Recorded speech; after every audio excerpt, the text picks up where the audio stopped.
Hey, this is Thad Joyner, and you're listening to What Thad Thinks, the one and only podcast on the interweb focused solely on what I think. Proud that you're listening today. We are powered by Better Beans Branding, your one-stop shop for commercial and residential design, graphics, branding, construction, and remodel. Yes, capable of everything. Thank you for listening. Hello, and welcome to What Thad Thinks, the world's largest podcast broadcast out of Braselton, Georgia. It is becoming more and more popular every week. We are powered by Better Beans Branding, located in their brand new office in Suwanee, Georgia. It is coming along quite nicely, so quick shout out to the team there. But Better Beans is your headquarters for branding, remodel, design, construction, and graphics. Give them a call if you've got any branding needs, and all of you do. Make a call if you haven't heard from us and don't know us all that well yet. This is a great podcast. It's number, I believe, 11. Number 10 is a lost episode. My colleague and Neil, he forgot to press record. So that is a lost recording, we call it, or if there is a recording, we have no idea where it is. But we want to, I want to send a big shout out to the Learning Grove, formerly known as Buttons and Bows. We've got a big, God almighty, Better Beans is throwing together some awesome stuff for those guys. So hopefully that is coming soon. A couple other big installs on the horizon for them as well. But we have a monster episode to kind of get ready for tonight, a special episode that we have prepared for you guys. Or I guess I should say I'm unprepared for, but it is coming, a blind episode coming your way. So I guess we'll introduce Neil because we have to get through his little, quick conversation before we get onto the real meat of the meat of the show that all of you tuned in for. So Neil, I guess, are you there?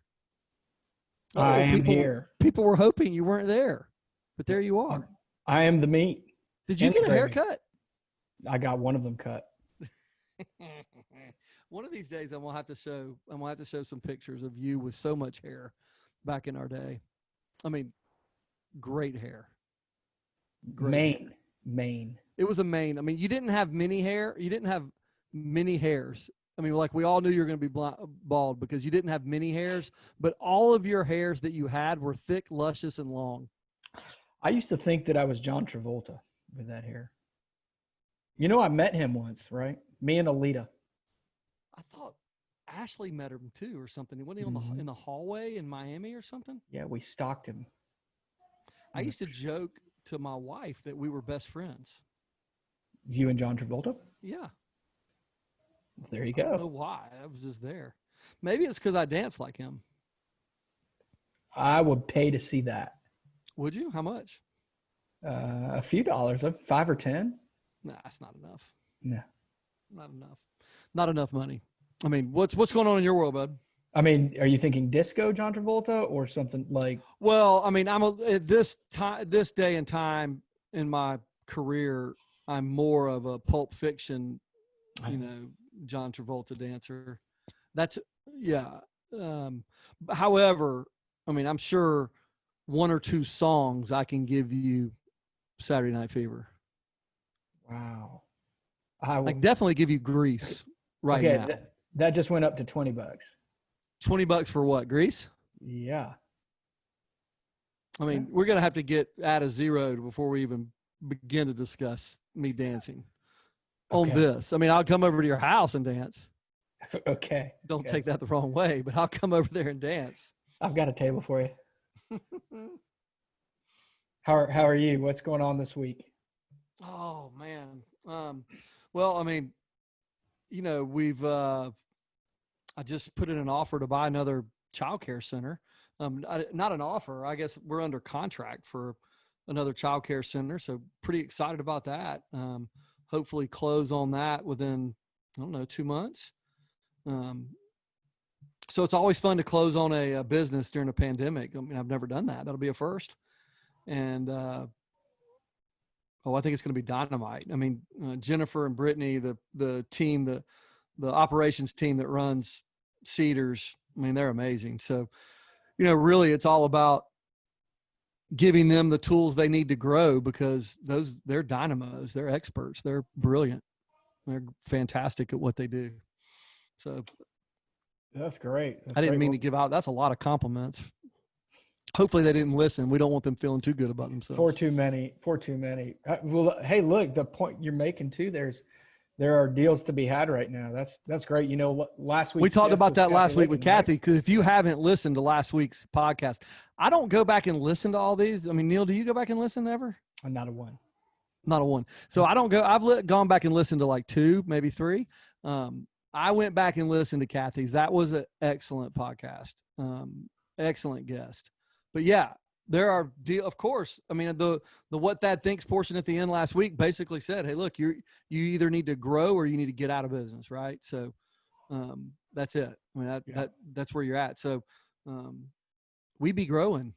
Yeah, deals to be had across all businesses, not just childcare, for sure. So, oh yeah. Hey, look, we were anticipating and hoping and praying for here in our communities, and that school would get back in session, and woo-hoo! Kids are going back to school face to face, right? Yeah, we're back 5 days this week. We opened up 2 or 3 days a week, I guess, the first 2 weeks, and this week 5 days. Unbelievable. They've done a great job handling it here. I mean, a fantastic job. That's outstanding. Do you, if you had to kind of go back across the 6 months that we've had and give virtual learning a score in your house, in your household, how do you think your kids did? Well, I think my kids did okay, but I mean, to a lot of people's points, I mean, it's a word I don't really like to use, but it's the only one coming to my head, is privileged. I mean, my children are at a private school with, plenty of resources. Their mom doesn't work. I work at home a lot. They have constant resources at their fingertips. I mean, so yeah, they did as good as could be expected. My daughter did fantastic.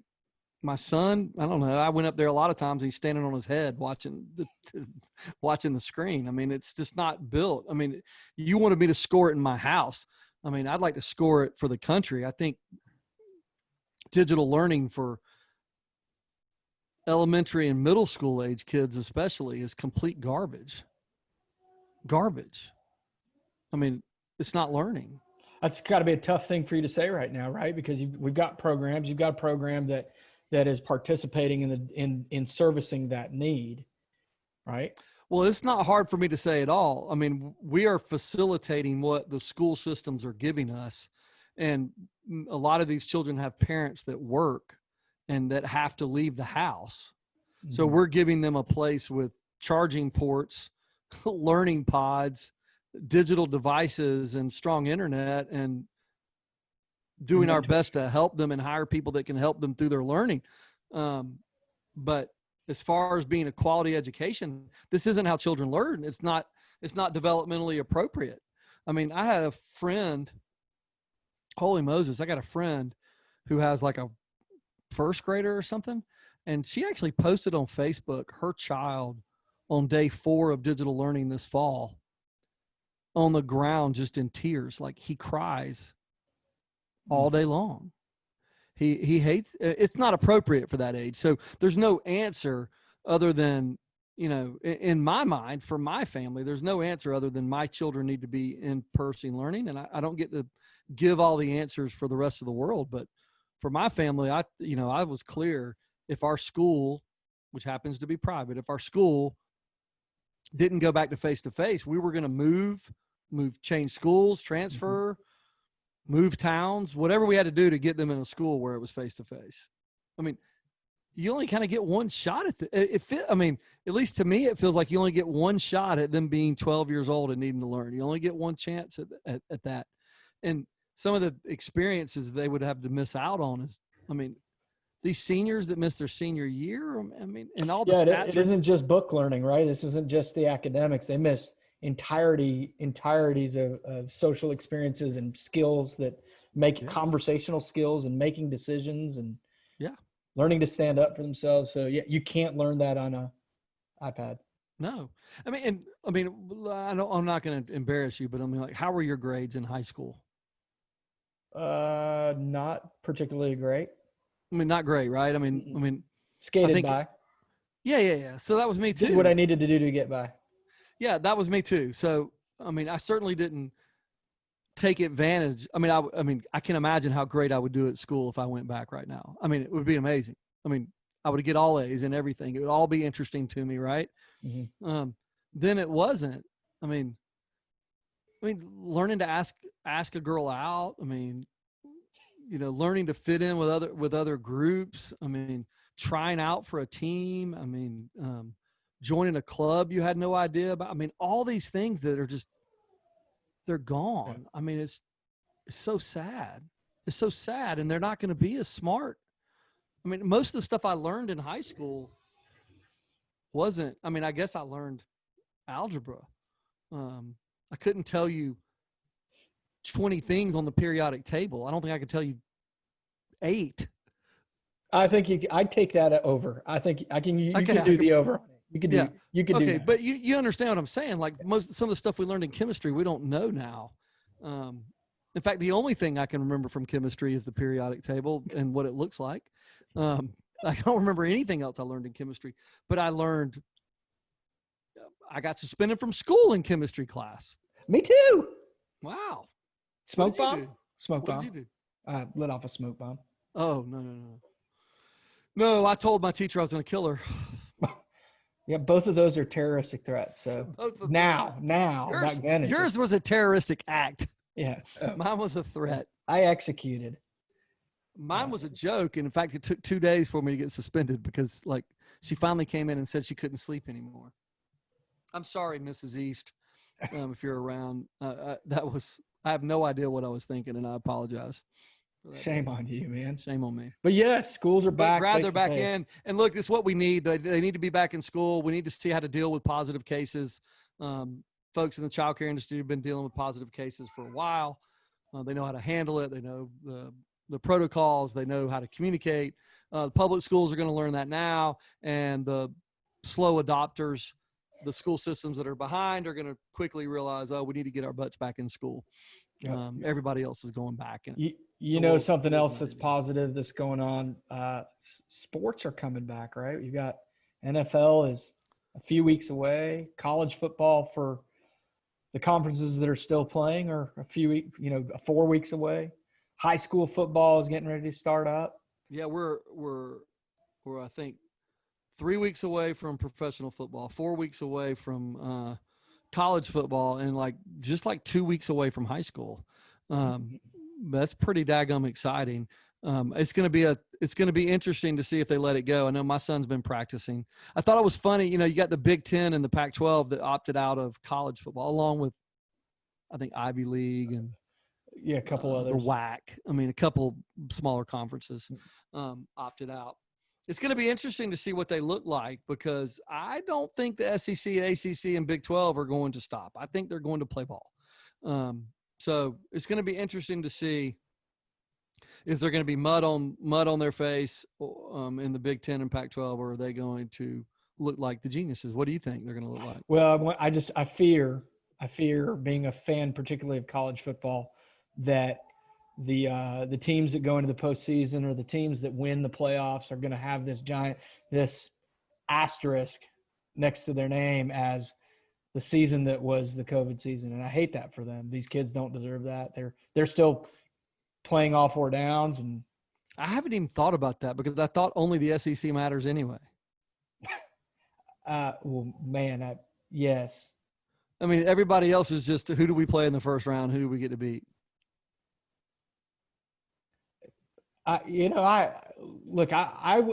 remember. Ohio State. Okay, other than Ohio State, nobody else matters in the Big Ten in football, and nobody else matters. No offense to whoever's listening, but you just don't matter nationally right now. In the ACC, it's only the Pac-12 Clemson. Certainly doesn't matter. No. And the ACC's got Clemson, so we can go play Clemson. And every now and again, Oklahoma will slip in there. Yeah, Oklahoma matters. They matter. Yeah, so one team in the Big 12, one team in the ACC, one team in the Big 10, and then 2 or 3 six teams in the SEC matter. That's right. Or 5. Excited. I mean, LSU, Alabama, Auburn, Georgia, Florida. Okay, 5 teams. Boy, I can't wait. Oh, I can't wait for college football. I can't wait. You got any predictions? I mean, it's going to be a crazy season. I think it's going to be whoever's the deepest, right? Because, I mean, there's going to be my little nephew, right?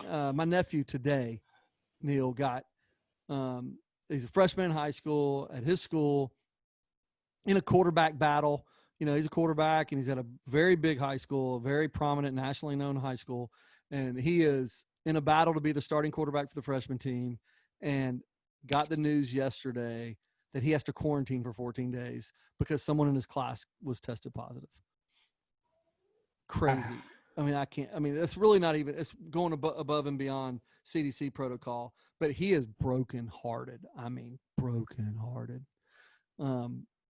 But that is going to happen in college football. You know, there's going to be 10 guys get it, right? So, sure. If you lose 3 offensive tackles, you're in trouble. So I'm sure the coaches are going to do the best job they've ever done in their lives right now. And no different than the small business owners right now, right? Because we are having to deal with less customers or new customers or different customers, new protocols, new state regulations, employee, 4 employees got to be out and 2 don't need to come back and one's got a grandmom to take care. I mean, like all these things are every day, all these decisions, the coaches are going to have to coach their butts off. Whoever wins that national championship is going to daggum deserve that national championship, all jokes aside, because of all the crap they had to manage and all the questions they're going to have to manage. Because you know good and dang well that the press, all they want to do is find out how many cases there were, who wasn't wearing a mask and who did this. Like, they're going to be trying to pick it apart. These coaches are going to have to manage and coach their absolute butts off. And they're going to have to win a game with like their 4th-string, left tackle. They're going to have to. That's great. That's bench depth. You're talking about depth and on rosters. And so it's the same thing in business right now. I mean, it really is like the haves and have-nots. You talk to owners around the country of any business right now, and so many of them are like, hey, man, it's going awesome. And then you got some of them going just doom and gloom. And I'm going, really, maybe it was circumstances, but I think most of the time it is all who is coaching their butts off. And those guys are winning. But okay. I like that. I agree. So you get, so put that message out there that for the small business, everybody that's listening to us is a small business owner of some ilk. What do they take from that? What's the best step right now to go get done? Well, I don't know if you can say, we can't put it in a neat little package and say, hey, go do this and you're going to win. Similar to we gave a class 6 months ago about being, or actually not 6 months, getting in November. I started giving a getting recession ready class, and I think people looked at me sideways, but it opened up a lot of people's eyes, and I think a couple other people started giving them too. But it opened up people's eyes, like, oh yeah, when things are going good, and you think back to November, things were pretty damn good in this world, especially business wise. Prepping for that was a problem. So really, the people that I admire right now, the people that are doing well, that are successful, are the ones that are looking for an edge every day. I mean, that's what a coach does, right? I mean, the coach runs one play and it didn't work, and he is adjusting. He's adjusting his game plan. He's adjusting his defense. He's adjusting what he does to go win the next play. And, I'll give a shout out to like Rochelle Kiner, owns some schools in Ohio. And, we started having these calls early on about what we're going to do, how we're going to adjust, what's our game plan. And like, they shut all the schools down in Ohio. And she was like, boom, we're applying for essential care licenses. Okay, cool. We're applying for PPP, essential care license, EIDL loans.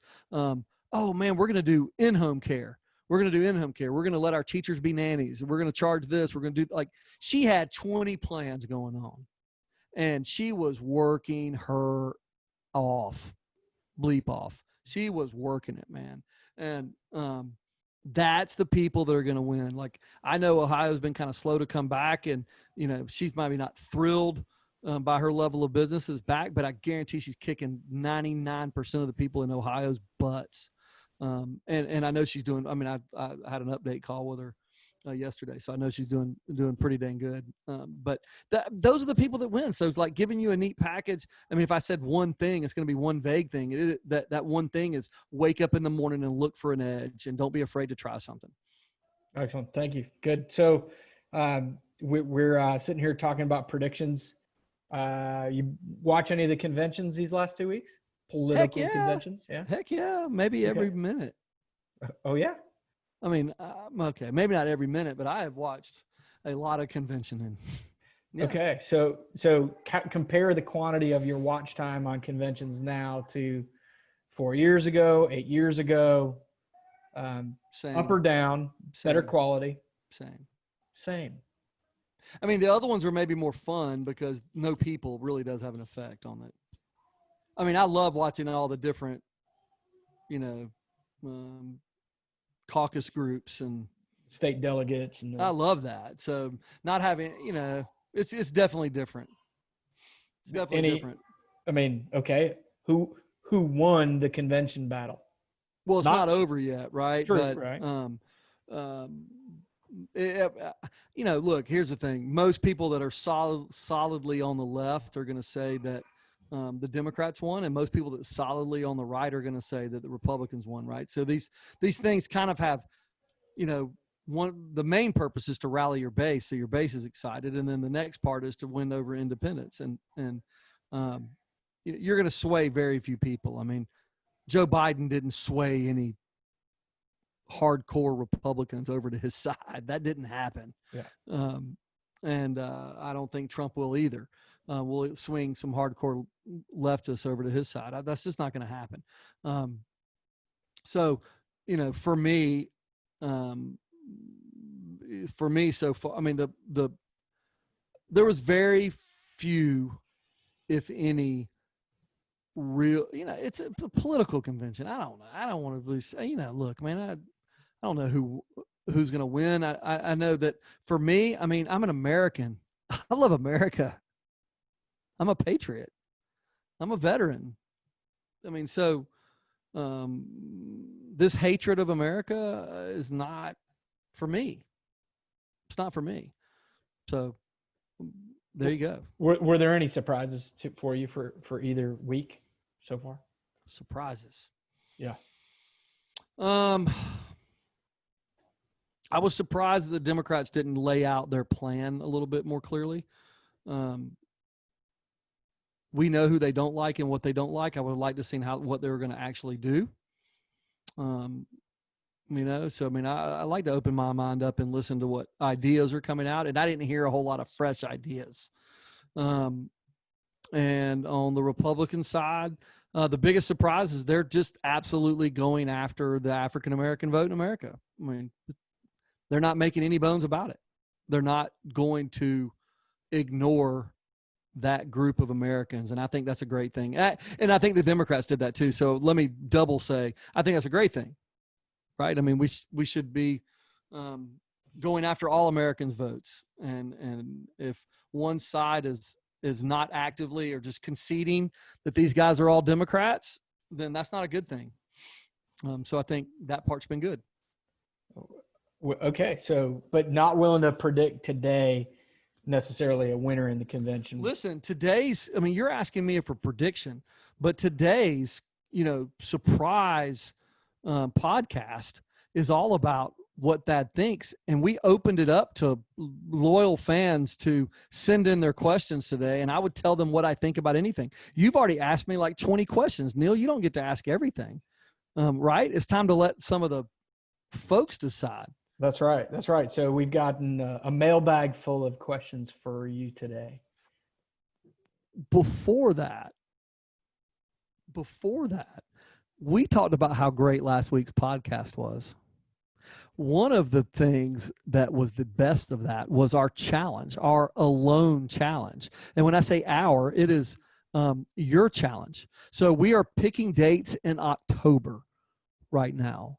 We're going to do, we mentioned one day, but I've talked to many people that have called in and experts, and we all agree that this has got to be a 2-day challenge. You're using this word we. Yeah. Who's we? Me and the listeners, the people that are dedicated to this podcast, want to see what happens over the course of a 2-day alone challenge. Nielsen Gupta, alone in the woods, 2 days. I'll bet they do. So that's what we're going to do, 2 days. More than 10 objects. 10 items. 10 objects. More than 10. 10 objects. Something is wrong with my earphones. You said 10. No, that's all I'm doing is 10. Look, I will put up $5,000, Neil. I will. $5,000. I will take your money. $5,000. 10 objects. You get to take 10 objects. I will not tap out. You get the clothes on your back, the clothes you have, nothing in the pockets. The clothes you have, 10 items you get to take. Yeah. Am I getting training? I don't care what you do between now and October. Mm. So you get 10 items. You get no gun. No gun. You get nothing electronic. So yeah, we're following the alone rules. 10 items. I get to take you there, wherever it is. I get to drop you so I know the known spot. I will give you the coordinates and a map of where I will pick you up exactly 48 hours later. I mean, a map. Are there street signs in the middle of the woods?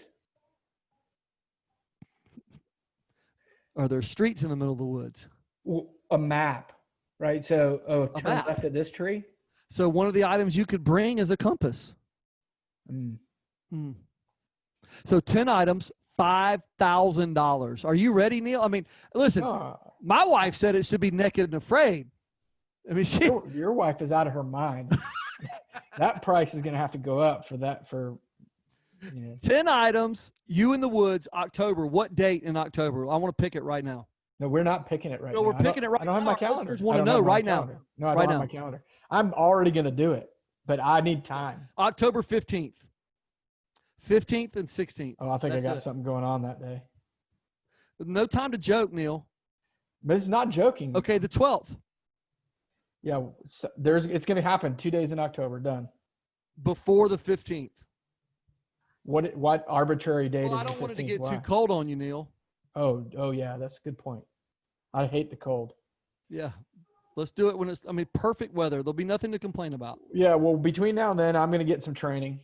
Seek out some professionals that have done something similar. And I've already started buying my tools. So awesome. Awesome. I cannot wait to see what you eat. It's going to be funny because on a 2-day trip, you're going to have to eat. Yeah. I'm going to bring a lot of chips. You're not allowed to bring food, baby. No food. No candy.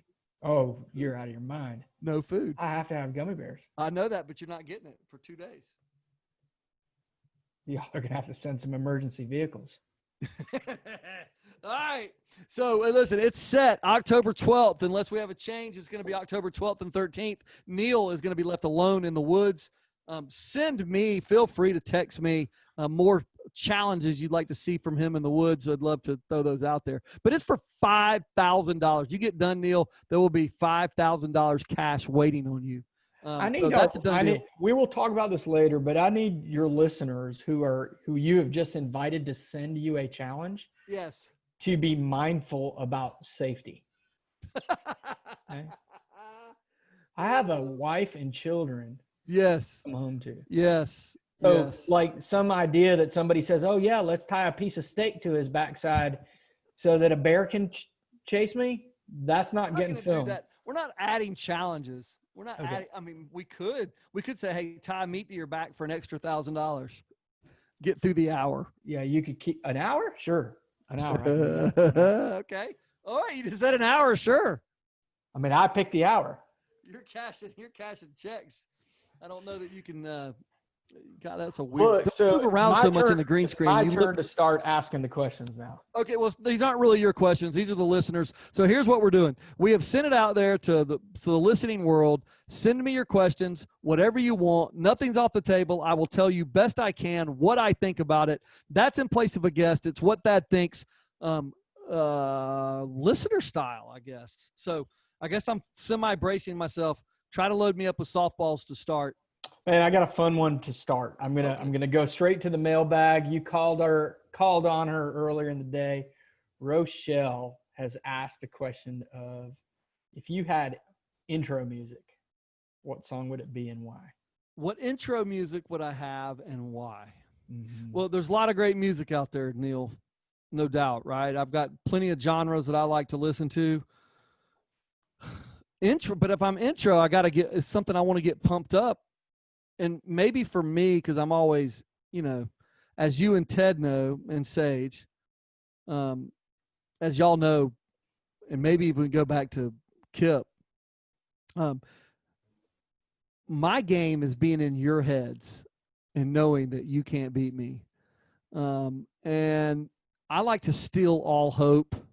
So I think we'll go with, all I do is win, win, win, no matter what. And, I think that song encapsulates, doesn't get me pumped. I mean, it kind of gets me pumped. But what I'm really trying to do is just start in your head and live there. It's part of your brand. It is. Before I steal your heart, that's what we do. Okay. Well, we're gonna keep off to going. a good start. I think it's off to a good start. Although your transitions are not real good. You need to be quicker. Let's go to the next question. Okay. Abby has asked the question. This is not Abby. Come on. Abby, she is asking you. She doesn't like me. I don't know if I want to do her. You mean you don't want to know if you want to answer her question? I don't know if I want to hear Abby's question. This is a good question. Okay. Who have you actually bought a car for besides your wife? Oh my gosh. Now you know what that background is, right, Neil? You can tell it. We've had these career ladders at these last 3 or 4 businesses we have. And at the 20-year mark, I've agreed to buy people a BMW or a Ford F-150 truck. If they work 20 years for us, they get a car. But I have sold all the businesses before we got to 20 years. So Abby, she knows that she thinks that I'm just full of it. So she wants to know if I've bought anybody a car. Drum roll, please. Okay. Have I bought anybody a car? Yes, I have bought an employee a car at Golden Corral. That's right. What's that? Yes. Yeah. But this was an employee that was in need of a car. I've also bought 2 people cars. I had an employee that was in need of a car. I didn't spend a lot of money, but I spent, I don't know, $5,000 on getting them a car so they could come back and forth to work. And theirs had broken down, and I just felt like that lady worked really, really hard. She had a family, everything else. I bought her a car, but it wasn't a BMW. And at my first child care center, I bought someone an Expedition. Actually, I didn't buy it. I gave them my car, and I went out and bought another car for me, but I gave them my car when her house and car burned down. So, Abby, I have not bought anybody a new BMW. I have not made it 20 years, and I've been giving false promises to these employees through the years. However, I have bought a couple of employees' cars that were in need. Actually, you bought 3. I remember a third. What was the third? Also in in the child care business, we had we ended up you ended up getting a vehicle for our maintenance guy. That's right. Yep. Okay. Yep. 3 cars have been bought, none of which were BMWs or F-150s. Hey, look, so talking about past businesses, Chelsea has sent in a question. The question is, I like Chelsea. We do like Chelsea. Golden Corral or Bojangles? Oh, this is really easy, to be honest with you. Golden Corral. All day, every day. First off, with a lot more choices, fresh, everything. I was also there longer. But an unbelievable leadership team. I mean, I would grab, if I could go grab 6 or 7 of those guys, I could go start another business right now and we'd kick butt. Yeah. So many good guys got away from me that I don't work with anymore. I mean, those guys, those old school guys, they were the best. My mentor came from there. Oh yeah, no doubt. Golden Corral's got so many good memories for me. Hey, you got a shout out for somebody you missed from there? Throw it out there right now. So, shout out to someone I miss. Yeah, from that day. Baxley, I guess. I don't get to see Baxley that much. We used to live together and open stores together and everything else. We barely talk anymore. Well, hello, Jason. Okay, from Kathy Petchel. Kathy, she's the nicest person on here. These questions are going to be easy. These are good questions. She's too sweet. What is the biggest childcare business mistake you've made? Ooh. Biggest childcare business mistake. Mm-hmm. I'm going to write down your answer and hold it up and see if we're right at the same time. I don't know how this works on a screen going backwards. I don't know what she means by this. So I mean, especially if we have to match like the newlywed game, it's going to be weird. But I will tell you one that haunts me to this day is that when we sold, I was offered to hold on to one store for a year and then sell it later on Stockbridge. You can't see that because your stupid screen. But so I sold Stockbridge, and Brittany, who runs one of my, one of the partners, operating partner down for one of our centers now, she was the stud, like 25-year-old director there kicking butt. And we sold it for $300,000. If I'd have waited a year, it'd have been $1.5 million. Okay. What did you write down? Stockbridge? Mm-hmm. Yeah, that was a big mistake. Okay, let's go from mistake to home run. Biggest home run. And actually her question is biggest childcare home run. Oh, it was the biggest childcare home run? Mm-hmm. Well, it was the first. It was Luella. I mean, I basically bought that business. I bought that business for nothing. I took it over, and it had 30 kids in it and licensed for 220 or something. And we filled it up in 6 months and basically bought it for nothing and sold it for, I sold the business for close to $2 million, sold the property for almost $3 million. I mean, basically $5 million out of nothing. Yeah, home run. That's a good day. That's a lot of good days. That's probably twice around the bases. We'll come back. I've got a couple more from Kathy for sure. This is a really well thought out one. Pete, who was a podcast guest, episode 5 or 6, has sent in a question.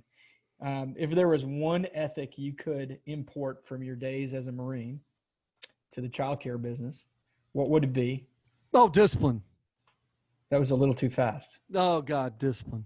I mean, discipline everywhere in the childcare business. Number one, I mean, these teachers are like creative, like late, la-di-da folks a lot of times, and they're just not disciplined. The kids, holy crap, can you imagine some good discipline in a childcare center? Like, yeah. What do you want, whistles? Johnny, you bit Jane. Give me 25 push-ups. Now! Get on the ground, boy!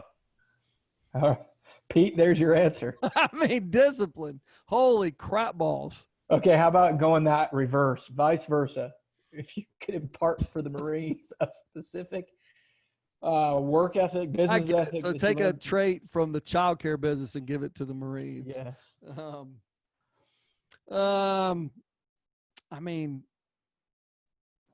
I would take. I'll tell you what I would take. I would take I don't know. I mean, the best things about childcare do not make good Marines. They just don't. I mean, you don't want. I mean, Marines don't live off of like positive reinforcement. Number one, right? I mean, we just don't. I mean, that's not how we are. It's kind of like the garbage going on in the country right now, where you've got like some. You had it under the Obama administration too, where you had some. You had some people in the officers in the Marine, well, in different armed forces, like speak out against or even act out against the administration. Like, that's crap. You don't do that. I mean, that's just not, you don't do it. It's chain of command type stuff. But I will say this, like, so in childcare, you do have some unbelievable leaders. Directors absolutely work their cans off. And almost every good director would have made a good Marine. In fact, they all would have made good Marines. They're tough. They're gritty. They get in there. They confront. They're not afraid. They're not afraid of parents. They're not afraid of that. So they would make good Marines. So, I mean, I guess I would just like to import more good leaders. I don't know. Maybe I missed like something Pete would have wanted there, but that's something that I take out of those guys. Hey, okay. Well, let's go to a good leader for a question. Jennifer Williams has asked, what is a scallion? She wants 10 grand, doesn't she? So for those of you who don't know, we have different businesses that are called, almost all of our businesses are called scallions something. So, my biggest company right now is Scallions Development Company, and we're, do commercial development. But almost every business is called Scallion, and every company that we've owned, like even Bojangles, our franchise group is called Bo Scallions. We throw it out there at people's orientation that if they ever guess what a scallion is and how it got that name or what it is, they would get $10,000. So since we threw out there, ask me anything, I'll answer. Jennifer decided to text me, ha, ha, ha, I'm going to ask, what's a scallion? Well, Jennifer, it's a green onion. And I have one here for you. So you're mailing her a check now? It's got a white end. It has nothing to do with why we're named scallions. If you'd have asked the question the right way, you big dork, you may have 10 grand right now. Instead, I will mail you this onion. In fact, I'm putting it in an envelope right now. That's kind of funny. Ashley on the Better Beans. You're really mailing her a scallion. Absolutely. Ashley from the Better Beans team has asked you, hey, do you prefer working with men or women, and why? Oh my gosh, Ashley. She's just trying to cause trouble. This is actually probably a tame question for her, to be perfectly honest. This is probably about as safe as you can get. So she wants to know who I'd rather work with, men or women. Mm-hmm. And why? Okay, women. Hands down. Why? I think women are more open to analyze their own leadership abilities. I think men sometimes have a little too much false bravado, and it's harder to crack that and get them to analyze how they're doing. And if you're not constantly analyzing how you're doing and willing to kind of drop your ego and pride, then you're never going to fully develop. Women do that so much easier. So I think women who take feedback better, they're genuinely tougher. I mean, and so when I say tougher, like most men, you give them tough feedback, you're getting a fight because they're just not tough enough to take it. There you go. And so yeah, women, hands down. Okay. Let's go to Vernon. Good friend Vernon. Vernon's been on the podcast too. Vernon's got two questions. Vernon's got two questions here. First one, what person in your professional life has influenced you the most? What person in my professional life has influenced me the most? Paul Newman. So Paul Newman was my area director with Golden Corral before I owned some, and he kicked my ass every day and challenged me every day. And he had a unique ability of challenging everybody. It didn't really matter if you were an A player, a B player, a C player, a D player. He coached everybody hard, and he coached everybody to get up to the next level. And I think there's no way I move up in my career as fast as I did without him. There's no way I'm successful without him. There's no way. There's just no way. Every way I go back in time to figure it out, he was always challenging me to be better. There's no way I move up the ranks at Golden Corral. There's no way I end up buying my own. There's no way I end up selling them. No way I end up buying childcare centers. There's no way. There's no way.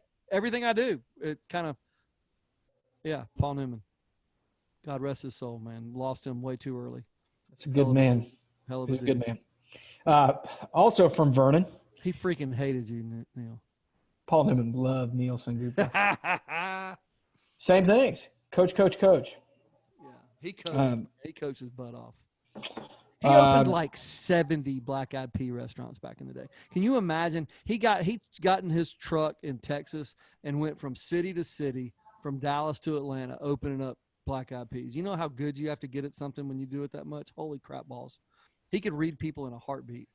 You want to get good, if you have directors on here or young managers on here or teenagers on here, you want to get good at a career, go open new stores, man. Go open 10 of them and watch how damn good you get.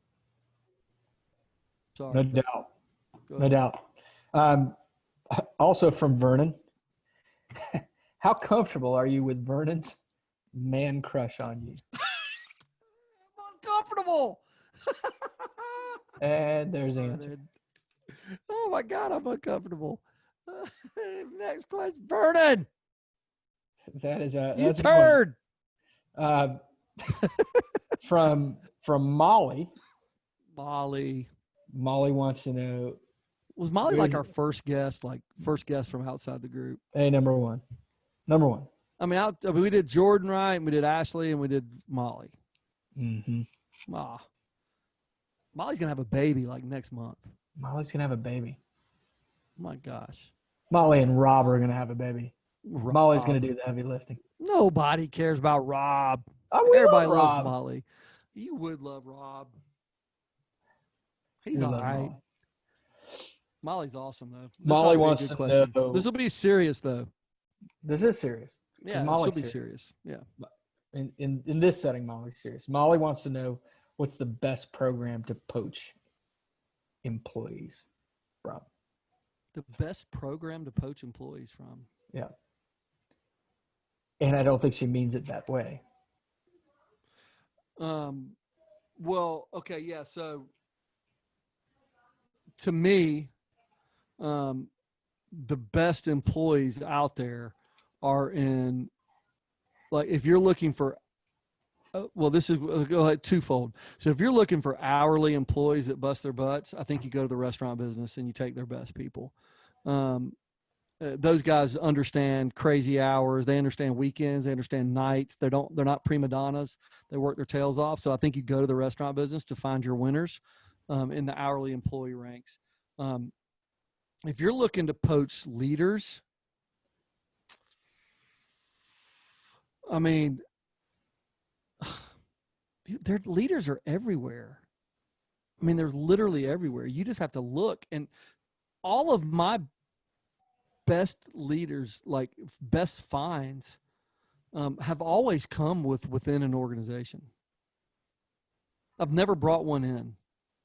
There's some, I know there's a lot of people have some great success stories, but like, I like people that I already know they're drinking the Kool-Aid and they love it and they believe in what we're doing, and they're our type of people. They're full of, like Andy would say, like full of grit, and you want to be in the foxhole with them. They're the ones that stay late for you and get up early. They believe in what you do, and those guys are from within. So I don't even think you poach those. So I think you go poach great employees from the restaurant business or other retail business that have crazy hours. Like, get people that work crazy hours and aren't afraid to work crazy hours. Those guys will end up being awesome for you. Okay. Hopefully that helped her. Let's go way back again to the beginning here. Rochelle's got another question. How should success be measured? And by your answer, who is the most successful person you know? Wow. How should success be measured, and who is the most successful person I know? Let me think about the first one first. Okay, so I'm going to give a canned answer that I absolutely believe. Success should be measured by your adherence to your core values. So, like my family's core values are, God, country, family, friends, commitments, and work. And so I measure my success of how I adhere to those. At work, they're similar, similar core values. And so I measure people's success about how they adhere to those. And I absolutely believe if you follow your core values, you will find your financial success as well. So I primarily measure success by adherence to core values. And secondarily, I think if you adhere to those, you're going to be immensely financially profitable. And if you're not, you probably need to add a core value in there, or you're really not as good at one of those core values you think you should be. So, so for that, I would say, I'd like to say, I guess I will first say the person who I think is, that I know that's most successful is a gentleman by the name of Butch Floyd, who was one of my initial investors in my initial first two businesses, board member of banks, entrepreneur supreme, extremely godly man, gives to many missions, on the board of many charities. He's out of my league, successful. Of the people that I know, it's got to be him. Yeah, it's got to be him. Mr. Butch is, unreal. Great. Okay. Did we go to? Okay. Well, I've got a question. You're from sucking Kathy. at this. Come on. You can bite it. I've got a question from Kathy. It's late. We're going to change this one up just a little bit because I think she wants me to answer it, and this isn't what I think. So what do you think people would tell you is your most annoying habit? My most annoying habit? Mm-hmm. Oh, I should write it down because I bet you'd say the same thing. No, okay. I should write it down. I hang up on people and don't say bye. Yeah, okay. Right? That's exactly the very first thing. I think that's everybody. I think everybody. My parents hate it. Everybody hates it. You've improved on that. You're working on it. No, not working on it at all. Maybe you're not working on it. Okay. What do you think is your most endearing habit? Also from Kathy. What do I think my most endearing habit is? Yeah. Or what would people tell you?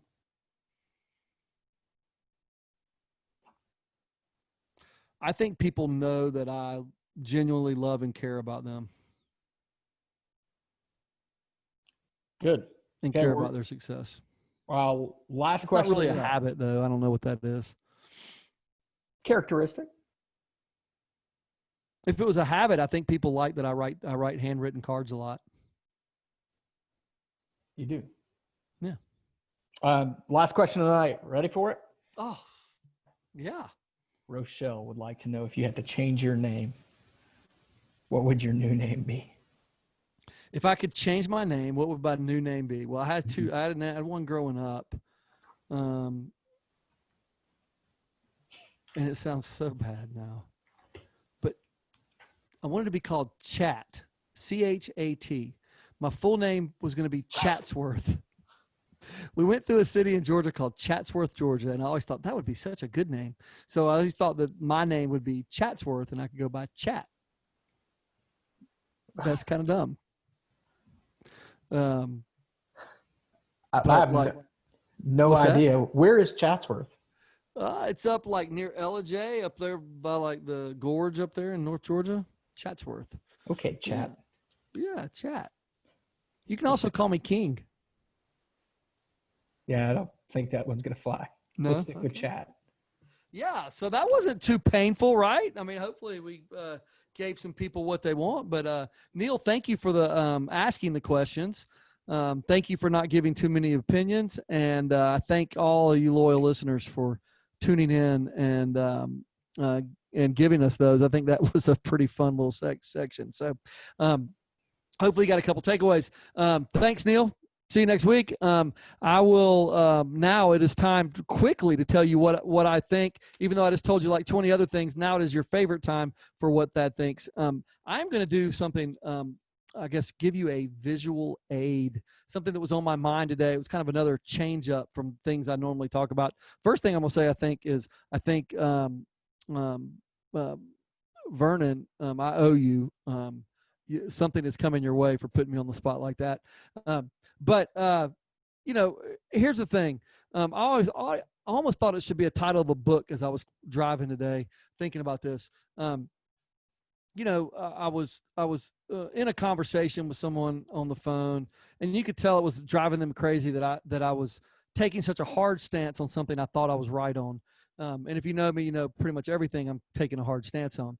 And I think it's a quality that my mom raised me to have, and it's the confidence that I have. But it's something this is something I really believe. All of you, especially those of you in leadership, it's okay to think you're always right. It is okay to think you're always right. My wife, I tell people all the time, bought me this amazing Father's Day present one time. I don't know if you can read it, but it's a button. Yeah, you can see it right there. It's a button that says you're right, and I can push it, and you can maybe hear it. You're right. You always are. It says you're right. You always are. It is okay. It is a great quality to think you're always right, as long as you know that you're not. I'm going to say that again. It's okay to think you're always right, as long as you know you're not. Have a take, have a stance, have an opinion, do the research, understand, have facts that back up what you believe, and think you're right all the time. But know that there is no way you're right all the time. Listen to other people's ideas, steal their ideas, change your mind, any of those things. But it is still okay to think you're always right. Hey, thanks for listening this week to What Thad Thinks. Thanks to Neil. Thanks to all the fans that sent in some questions. Thanks to all you loyal friends that sent in some great questions.